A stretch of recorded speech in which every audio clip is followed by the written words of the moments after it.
Hi, welcome to Yin-Yang. Today, I'm going to discuss that someone asked me a question. Okay.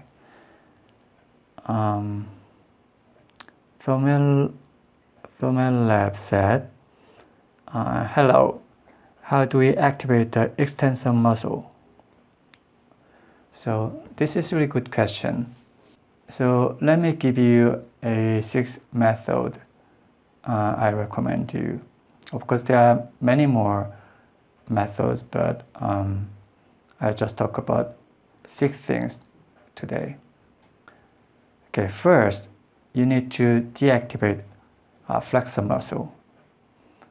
Because as I said last time, most of you have a habit to use flexor muscle for many years. So in order to activate extensor muscle, you should deactivate flexor muscle first. It's the same principle for everything. For example, if you want to be healthy, before you have a good diet, you have to quit smoking and drinking. That is the first step. Otherwise, it won't work properly. So first step is to stop doing wrong thing. So that's why you need to deactivate flexor muscle first. So if you have practiced weight training, you should stop it. Because making the big muscle will disturb the flow of the energy from the earth through your body. Of course, some people still need to keep practicing weight training. For example, for middle-aged people like me, I'm a middle-aged person as well. I stopped practicing weight training when I began to train internal martial arts. But I practice it just a little bit these days because my muscle is getting gone. So middle-aged people need to practice to keep your muscle, but not too much, just a little bit. So deactivating the flexor muscle is the first step. And second is practice Tai Chi, of course. Training Tai Chi is the best method to deactivate flexor muscle and activate extensor muscle. Tai Chi is designed for that. When you practice Tai Chi, you can see lots of forms of Tai Chi stretching arms like this from inside to outside. It is also because of activating extensor muscle. For example, if you stand like this against the power of your friend, and you won't feel it's pretty powerful. However, if you rotate your arms like that, then you can feel your arms are more extended and you can feel more power. This procedure is also activating the extensor muscle. If you learn Tai Chi theory, and you can see so many theories said lots of things about very mysterious methods, it could be very confusing because back then they had no idea how to explain the human mechanism properly like these days. So their theories sound like kind of fantasy, you know. Of course, many Tai Chi instructors still say that, but it's not efficient for modern society. Bagua is different from Tai Chi, so I strongly recommend you to practice Tai Chi first. And third, practice slowly. I think I discussed it last time, because if you practice too quickly, then you have no time to observe what's going on in your body while you're practicing. in order to observe what's going on in your body, you have to practice slowly and observe it every single moment. You will find out what the difference is. Okay, fourth method. It is connected to the third method. It's like practice step by step. I already put it down in my book. If you practice quickly, then you don't see the steps. For example, when you practice some punch like that, if you practice quickly like this, then you have no idea what happened. But if you practice slowly, and you can see power comes from the earth and through your body and came to your shoulder. And okay, let's say this is the first part of the upper body. So this is first, and then the power goes through this one. Second spot, third spot, fourth spot, and fifth spot, the last spot.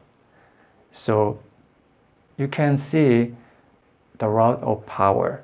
So it came from here, so go this way, and this way, this way, and that way.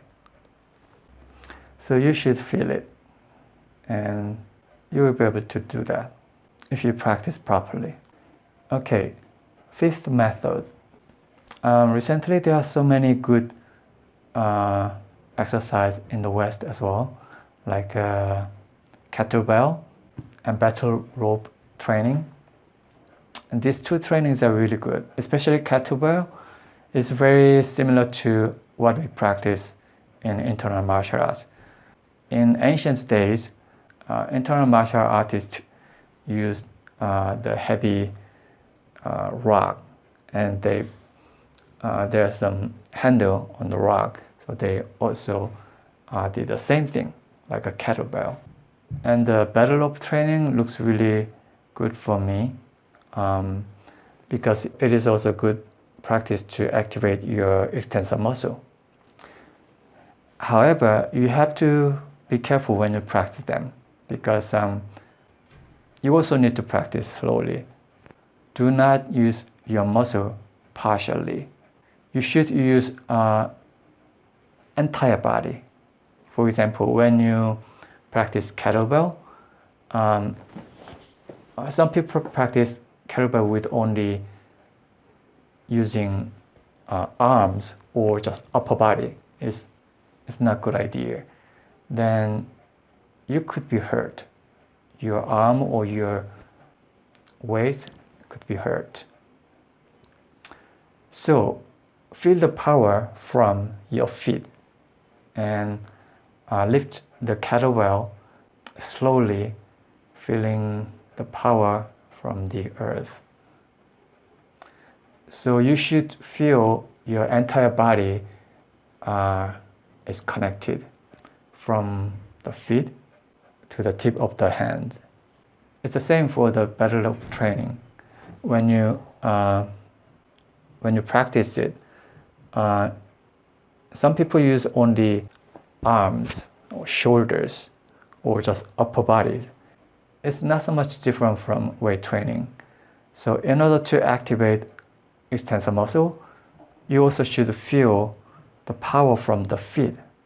And for example, let me give you a detail. When you wave, I think wave, right? When you wave the rope with the right hand, you should feel the power from left leg, from left foot. So, and when you wave the rope with the left hand, you should feel the power from right foot. So it is kind of symmetry. So like an X. Then you can feel your entire body is connected, and also can feel your body is connected to the earth. So if you have a chance, I recommend you to practice them as well. Okay, sixth method. This is kind of tricky because every time I explain it, people are very confused. They don't understand what I'm talking about. So, when I explain this concept, people's facial expression looks like, oh, this guy is crazy, it's dangerous, I should step away from him ASAP. Yeah, it sounds like kind of out of common sense and sounds like fantasy, but once you try it, you will be able to find it really works. And you will understand why I talk about it. This time, practice lift a very small and light thing with your fingertips. So put it down on the floor and lift it with your just finger. When you lift it, do not use your muscle. Focus on the weight of the object and feel it. How heavy is it? Because if you just lift it like this, you don't feel anything. Just like, and you may think, oh, what is the point? Yes, I can lift it very easily. Of course you can. But if you focus and try to lift it carefully, then you can feel how heavy it is.